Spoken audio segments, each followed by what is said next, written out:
उसके बीच में हम मौजूद हैं, जिसे रामपथ कहते हैं।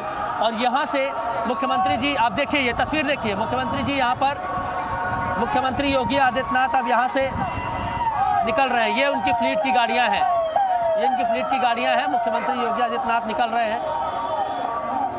ये देखिए मुख्यमंत्री योगी आदित्यनाथ का काफिला जाता हुआ हनुमानगढ़ी से के सामने से निकलकर, देख सकते हैं तस्वीरों में मुख्यमंत्री योगी आदित्यनाथ, ये गाड़ी देखिए, मुख्यमंत्री यहाँ से निकल के हाथ हिलाते हुए और सभी का अभिवादन करते हुए मुख्यमंत्री योगी आदित्यनाथ फिलहाल यहाँ से निकल चुके हैं। और अब ये रामलला के मंदिर पर, यानी कि जहाँ प्राण प्रतिष्ठा होनी है, जहाँ पर पूरी तैयारियाँ किस तरीके से हैं उनका जायजा लिया जा रहा है। तो मुख्यमंत्री जी रामपथ से निकल कर जाते हुए, ये उनका पूरा काफिला है। तो खास तैयारियां हैं, ऐतिहासिक कल का आयोजन है और किसी तरीके की कोई चूक ना हो, क्योंकि तमाम बड़े वीवीआईपीज जो इस समय अयोध्या आ चुके हैं, तमाम लखनऊ में हैं, जिनको कल अयोध्या आना है, सुबह यहाँ से निकलेंगे। बिल्कुल बिल्कुल मयूर, अयोध्या आ चुके तमाम वीआईपी। और एक सबसे बड़ी बात है, खुद सीएम योगी लगातार निरीक्षण कर रहे हैं तैयारियों का कि कल एक शुभ घड़ी आ रही है। खुद प्रधानमंत्री नरेंद्र मोदी आ रहे हैं, अभेद सुरक्षा की गई है।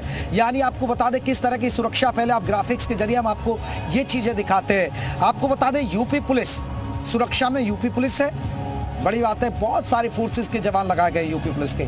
यूपी एटीएस सुरक्षा में तैनात की गई है। इसके अलावा यूपी एसएसएफ भी सुरक्षा में तैनात की गई है।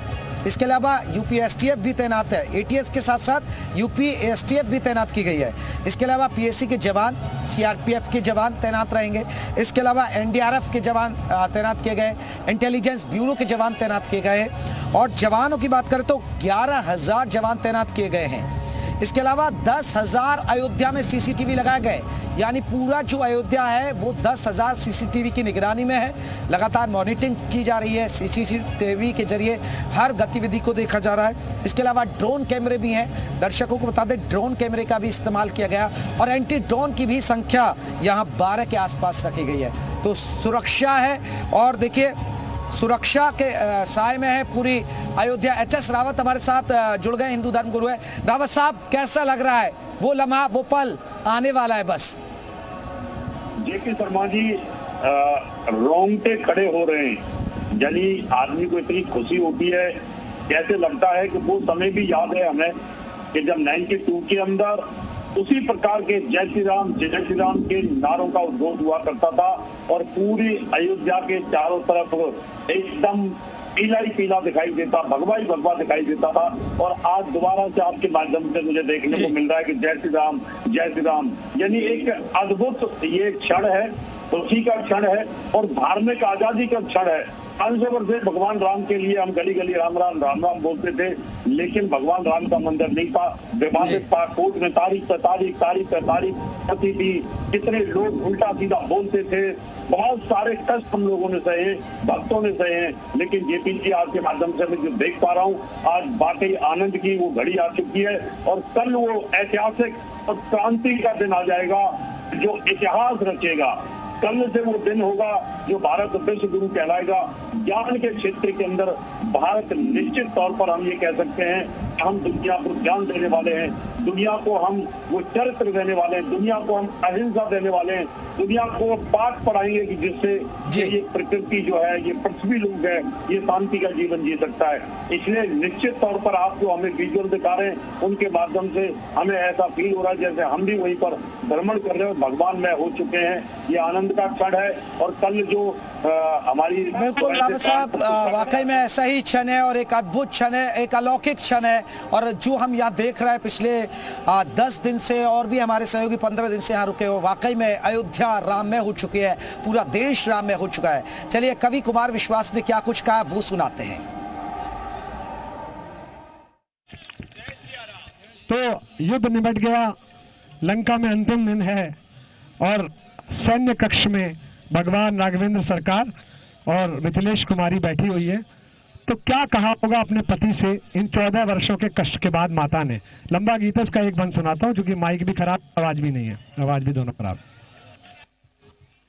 चलो अब लौट चले रघुराई, चलो अब लौट चले रघुराई, चलो अब लौट चले रघुराई, चलो अब लौट चले रघुराई। और ये भी स्वामी रामदेव जी का है, जब सब नहीं गाओगे शाम तक यही गाया जाएगा। चलो अब लौट चले रघुराई, चलो अब लौट चले रघुराई।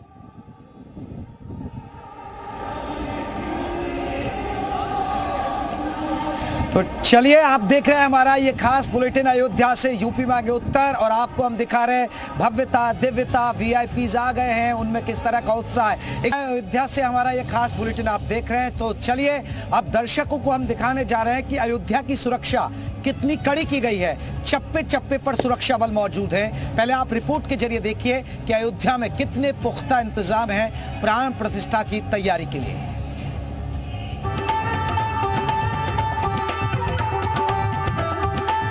सभी वीवीआईपी मेहमानों को श्री राम मंदिर की प्राण प्रतिष्ठा के बाद रामलला के दर्शन भी करवाए जाएंगे।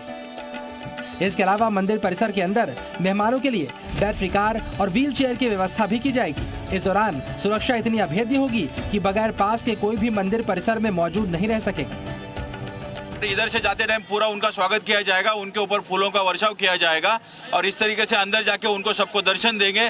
दर्शन देने के बाद में बाजू में जो यात्री स्वागत केंद्र बना हुआ है, जो श्रीधर फैब्रिकेशन कंपनी ने बनाया, हालांकि हमने बनाया, उसके अंदर उनको थोड़ा सा टाइम गुजारने को उनको टाइम मिलेगा। उधर उनका स्वागत किया जाएगा और फिर वो शाम तक वो रवाना हो जाएंगे। प्रधानमंत्री नरेंद्र मोदी अयोध्या में जिन स्थानों पर जाने वाले हैं, वहां भी सुरक्षा व्यवस्था की रिहर्सल की गई। प्रधानमंत्री सरयू नदी पर भी जा सकते हैं। पूरी अयोध्या के साथ सरयू नदी पर भी खास तैयारियां की जा रही हैं।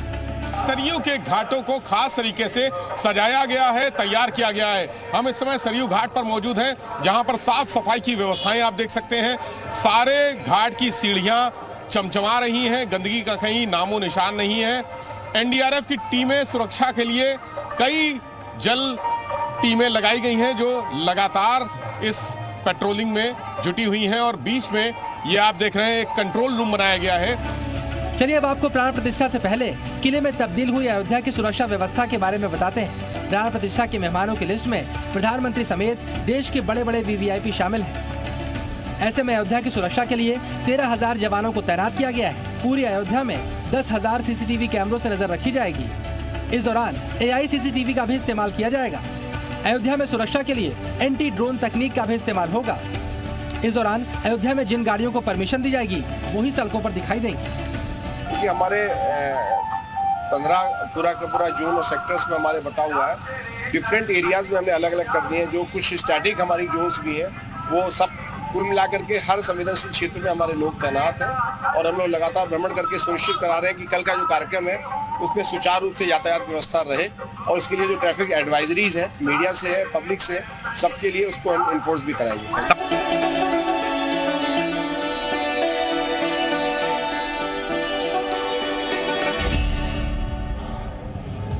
तो चलिए, आपने देखा सुरक्षा के किस तरह के इंतजाम है। लेकिन अब आपको बताते हैं कि अयोध्या कौन कौन वीआईपीज अभी तक पहुंच चुके हैं। जो सूची हम तक पहुंची है उसके मुताबिक आपको हम तमाम वीआईपीज के बारे में जानकारी बताएंगे। लेकिन उससे पहले प्राण प्रतिष्ठा की, जो आप बार बार सुन रहे हैं ना कि प्राण प्रतिष्ठा हो रही है, रामलला की प्राण प्रतिष्ठा हो रही है।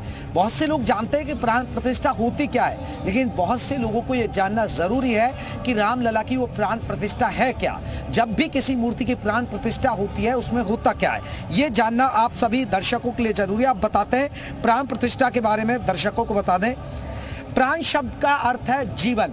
जी हाँ, प्राण जैसे कहते हैं कि आपके जीवन, प्राण शब्द का अर्थ है जीवन। समझिएगा, दर्शकों को बेहद ध्यान से समझना है। प्रतिष्ठा का अर्थ है स्थापना, यानी जीवन की स्थापना। अब आप कहेंगे कि इसमें जीवन की स्थापना क्या है। दरअसल एक पवित्र अनुष्ठान माना जाता है प्राण प्रतिष्ठा। एक बहुत पवित्र माना जाता है, क्योंकि पवित्र नदियों का जल, हवन, कुंड, पूजा अर्चना, मंत्रोच्चार, ये तमाम चीजें होती है।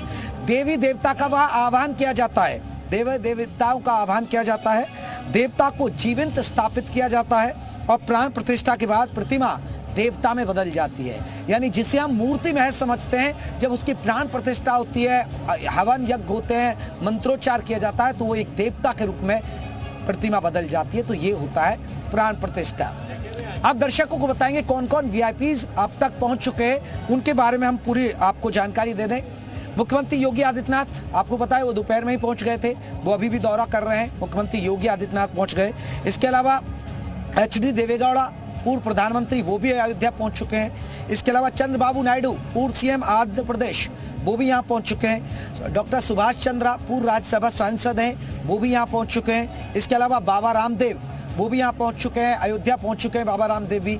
इसके अलावा आपको बता दें कि धीरेन्द्र शास्त्री जो कथावाचक है बाबा बागेश्वर धाम से, वो भी यहाँ पहुँच गए हैं। कुमार विश्वास कवि, वो भी पहुँच गए हैं। वेंकटेश प्रसाद जो पूर्व क्रिकेटर है, वो भी यहाँ पहुँच चुके हैं। कंगना रनौत जो अभिनेत्री है, वो भी यहाँ पहुँच चुकी है। इसके अलावा साउथ के सुपरस्टार रजनीकांत भी यहाँ पहुँच चुके हैं। पवन कल्याण, वो भी साउथ के एक बड़े हीरो हैं, वो भी यहाँ पहुँच चुके हैं।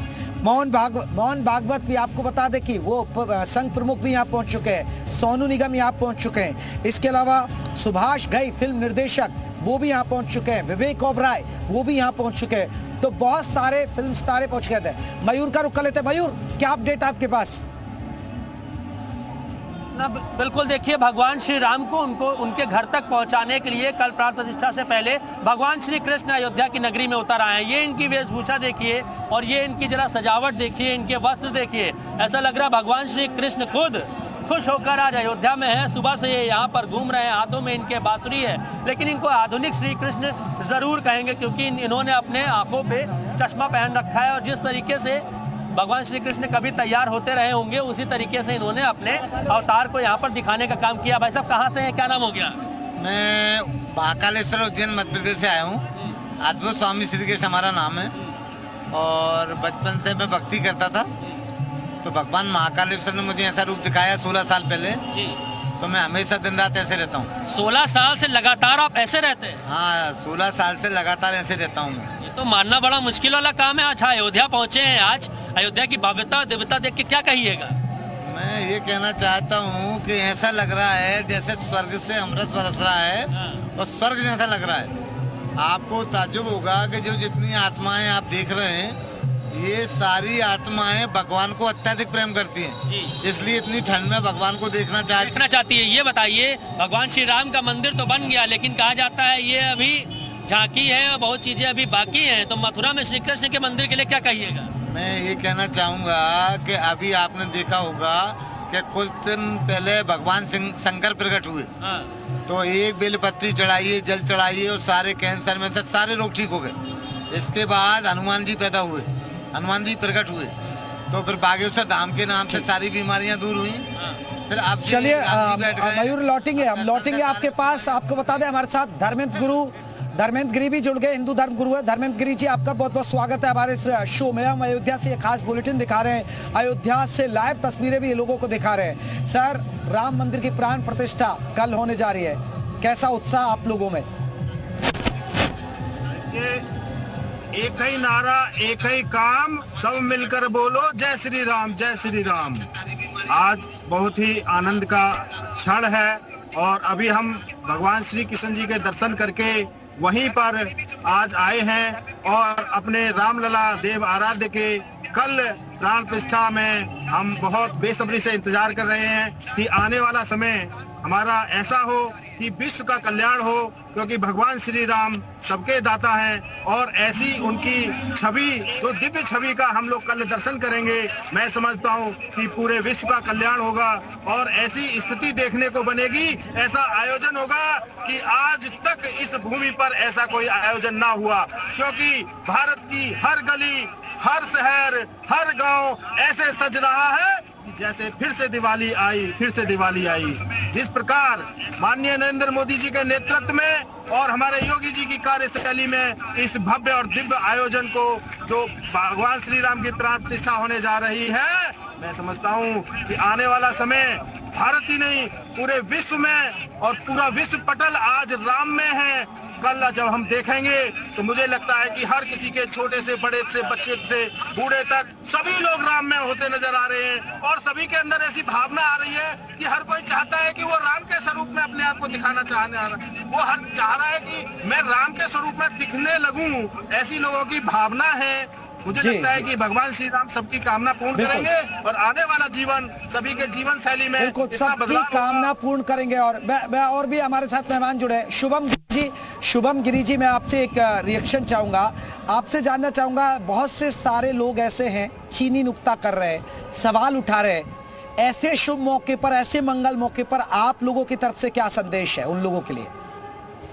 देखिए, देश में सियासत चल रही है, राजनीति चल रही है, लेकिन भगवान श्री राम सबको सद्बुद्धि प्रदान करे। मैं किसी के बारे में नहीं बोलता हूं, क्योंकि राम के नाम पर राजनीतिकरण, ध्रुवीकरण, तुष्टीकरण देश में बहुत हो रहा है। लेकिन कोई लोग तो ऐसे भी है कि धर्मगुरु को ही लपेट रहे हैं, राजनीतिक दल वाले, तो उनको भी भगवान सद्बुद्धि प्रदान करे, क्योंकि अब तो प्राण प्रतिष्ठा हो गई। 500 साल का जो हमारा संघर्ष है, वो संघर्ष हमने जीता है और भगवान श्री राम अपने गर्भगृह में प्रवेश हो रहे हैं। और कल का जो काल होगा वो स्मरणीय काल होगा और भारत के विश्व के इतिहास में राम मंदिर का इतिहास लिखा जाएगा। लेकिन ऐसी कोई गलती ना हो कि कोई भी जो मर्जी बोलते रहे, क्योंकि हमारे को एक बचपन में एक बात पढ़ाई जाती थी कि इतिहास पढ़ाया जाता है कि इतिहास की गलतियों को दोहराने के लिए, नहीं तो हम इतिहास की गलतियां ना दोहराए। और इतिहास इसलिए भी पढ़ाया जाता है क्योंकि इतिहास में जो भी हमारे महापुरुषों ने बलिदान दिए है, उस बलिदान के बारे में भी हम लोगों को समझा सके। लेकिन शंकराचार्य जी के विषय में मैं नहीं आना चाहता, वो हमारे पूजनीय हैं, मैं गुरुवृद्ध है, मैं उनके चरणों में प्रणाम करता हूँ। लेकिन जो शंकराचार्य को लपेट रहे हैं, मैं उनको भी सुनाना चाहता हूँ कि शंकराचार्य जी के नाम पर सियासी, ये एक बड़ी बात है। बिल्कुल, देखिए अब ये शुभ कार्य है, मंगल कार्य है, तो सवाल नहीं उठाने चाहिए। रावत साहब, यही सवाल आपसे है, एक शुभ काम हो रहा है, मंगल कार्य हो रहा है, खुशी का माहौल है, दीपोत्सव की तैयारी हो रही है, दुल्हन की तरह अयोध्या सज चुकी है, आप जो उन लोगों को क्या संदेश देंगे कि भैया आप राजनीति छोड़िए और राम में हो जाइए? जेपी शर्मा जी, सृष्टि का विधान ये है, ब्रह्मा जी का विधान ये है, जब भगवान राम अवतरित हुए थे त्रेता में, उस समय भी राक्षस लोग थे, उस समय भी कालनेमी थे, उस समय भी बाली जैसे, रावण जैसे, कुंभकर्ण जैसे लोग थे। प्रकृति में हमेशा, ये सृष्टि के अंदर हमेशा बुरे लोग रहते हैं, वो रहेंगे हमेशा, वो कभी खत्म हो नहीं सकते। अभी भगवान राम की खुशी के अंदर हम चाहते हैं कि उनका नाम ना लिया जाए और वो अपने घर में भगवान को ही याद करते रहें और अपने पापों को धोते रहें, वही ज्यादा अच्छा है। क्योंकि ऐसे लोग हमेशा विरोध करते रहे। अगर ये लोग विरोध न कर रहे होते तो हमें 500 वर्ष तक ये इतना लंबा समय का इंतजार न करना पड़ता। उस समय बहुत पहले ही भगवान राम का मंदिर बन करके तैयार हो जाता। लेकिन आज ये खुशी का माहौल है और लोग राजनीति करेंगे। वो ये चाहते हैं कि भगवान राम के दर्शन ना किए जाए निमंत्रण के बाद। अगर वो निमंत्रण के बाद दर्शन करते हैं तो उनका वोट बैंक खत्म होता है। उनको भगवान राम से मतलब नहीं, उनको अपने स्वार्थ से मतलब है। अगर उनका स्वार्थ सिद्ध होता तो निश्चित तौर पर भगवान राम के दर्शन करने के लिए जेपी शर्मा जी वो आते। मैं तो ये कहता हूँ भगवान राम उनको सद्बुद्धि दे और वो राममय हो जाए और सभी लोग भगवान राम की शरण में आ जाए। ऐसी मैं वाकई में इसीलिए भी बहुत जरूरी है कि जब पूरा देश राम में है तो फिर सवाल क्यों उठाए जा रहे हैं? अपने आप में एक बड़ी बात है। बच्चा, बुजुर्ग, छोटे छोटे बच्चे यहाँ अयोध्या में पहुंच रहे हैं। राम की पैड़ी में भी अब अगर आप मेरे पीछे जाएंगे तो गुलजार हुई पड़ी है। रात को आप देखिए 9 बजने वाले हैं लेकिन ठंड पड़ रही है, शीतलहर चल रही है, बावजूद इसके लोग यहाँ डटे हुए हैं और हर किसी की जुबान पर राम का नाम है। चलिए अब बात आपको बताते हैं, प्रधानमंत्री नरेंद्र मोदी के लिए खास विशेष मंच तैयार किया गया राम मंदिर के अंदर। 14 फीट ऊंचा होगा वो मंच जिस पर प्रधानमंत्री नरेंद्र मोदी बैठेंगे जो प्राण प्रतिष्ठा होगी उस वक्त। तो आपको ये बड़ी बात बता दें कि प्राण प्रतिष्ठा होगी तो जब वो 14 फीट मंच पर बैठेंगे। मंदिर परिसर में बनाया गया है ये मंच। मंदिर का जो परिसर है वहाँ ये मंच बनाया गया है और 10 फीट लंबा और 12 फीट चौड़ा बनाया गया ये मंच जिस पर प्रधानमंत्री नरेंद्र मोदी बैठेंगे। इसके अलावा आपको बता दें कि पीएम मोदी का जो मंच है वो भगवा रंग में है, पूरा भगवा रंग में है, क्योंकि भगवा रंग की बात हो रही है। भगवान श्री राम को प्यारा है भगवा रंग भी, और फूलों से सजाया जा रहा है पूरे मंच को। फूलों से चारों तरफ फूल लगे रहेंगे इस मंच पर। इसके अलावा मेहमानों के लिए सोफा और कुर्सी का भी इंतजाम किया गया है। चलिए प्रधानमंत्री नरेंद्र मोदी के पूरा कार्यक्रम बताते हैं दर्शकों, कितने बजे पहुंचेंगे, क्या तैयारी है, क्या आएगा। आपको बता दें कि 10:15 बजे अयोध्या एयरपोर्ट पर आगमन होगा। 10:25 पर अयोध्या एयरपोर्ट पर आगमन और 10:45 पर अयोध्या हेलीपैड पर आगमन होगा और 10:55 पर प्रधानमंत्री नरेंद्र मोदी श्री राम जन्मभूमि पर आगमन हो जाएगा उनका। इसके अलावा 11 बजे से 12 बजे तक आरक्षित रहेगा और 12 से 5 और 12 से 55 के बीच प्राण प्रतिष्ठा समारोह शुरू हो जाएगा। ये आपको एक महत्वपूर्ण जानकारी दे रहे हैं। 12 बजे से लेकर करीब 1 बजे तक प्राण प्रतिष्ठा समारोह होगा। पूजा स्थल से प्रस्थान करेंगे पीएम मोदी 1 बजे के आसपास। 1 बजे सार्वजनिक समारोह स्थल पर आगमन होगा उनका और 1 बजे से 2 बजे तक सार्वजनिक समारोह में रहेंगे और 2:10 पर कुबेर टीला के दर्शन करेंगे। इसके अलावा जटायु की जो मूर्ति लगाई है उसका लोकार्पण भी होगा। चलिए लगातार अयोध्या से, क्योंकि एक बड़ी कवरेज और बड़ा इतिहास लिखा जा रहा है, राम मंदिर बन रहा है, तो इसलिए हमारी ये लगातार बड़ी कवरेज भी जारी रहेगी। एक